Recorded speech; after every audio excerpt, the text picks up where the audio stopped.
ఇక పశ్చిమాసియాలో కొనసాగుతున్న ఉద్రిక్తతల నేపథ్యంలో భారత సర్కార్ కీలక నిర్ణయం తీసుకుంది. కొత్తగా పీఎన్జీ కనెక్షన్ తీసుకునే వినియోగదారులకు ప్రత్యేక ఆఫర్లు ప్రకటించింది.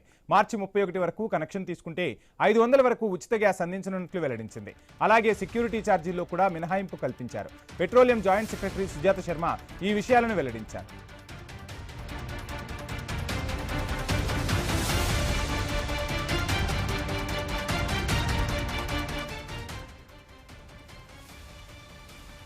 ఇక దేశంలో పీఎన్జీ వినియోగాన్ని విస్తరించేందుకు సర్కార్ కీలక చర్యలు తీసుకుంటోంది. పీఎన్జీ కనెక్షన్లను ప్రోత్సహించేందుకు అనేక రాయితీలను ప్రకటిస్తోంది కేంద్ర సర్కార్. అందులో భాగంగా చమురు కంపెనీలు పీఎన్జీ సరఫరాలపై భద్రతా రుసుములను మాఫీ చేశాయి. అంతేకాకుండా ఢిల్లీలో రోడ్డు పునరుద్ధరణ రుసుమును కూడా మాఫీ చేస్తూ ఉత్తర్వులు జారీ చేసినట్లు తెలిపారు. 24 గంటలు నిరంతరం పైప్లైన్లను వేయడానికి అనుమతులు ఇచ్చేశారు. ఈ నిర్ణయాలు దేశవ్యాప్తంగా పీఎన్జీ వినియోగాన్ని పెంచడంలో కీలకంగా మారనున్నాయని అధికారులు భావిస్తున్నారు.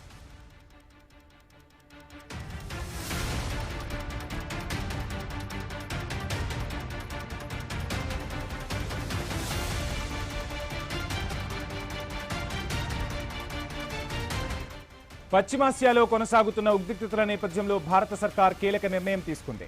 కొత్తగా పీఎన్జీ కనెక్షన్ తీసుకునే వినియోగదారులకు ప్రత్యేక ఆఫర్లు ప్రకటించింది. మార్చి 31 వరకు కనెక్షన్ తీసుకుంటే 500 వరకు ఉచిత గ్యాస్ అందించనున్నట్లు వెల్లడించింది. అలాగే సెక్యూరిటీ ఛార్జీల్లో కూడా భారీ మినహాయింపు కల్పించింది కేంద్ర సర్కార్. Petroleum joint secretary Sujatha Sharma ఈ విషయాలను వెల్లడించారు.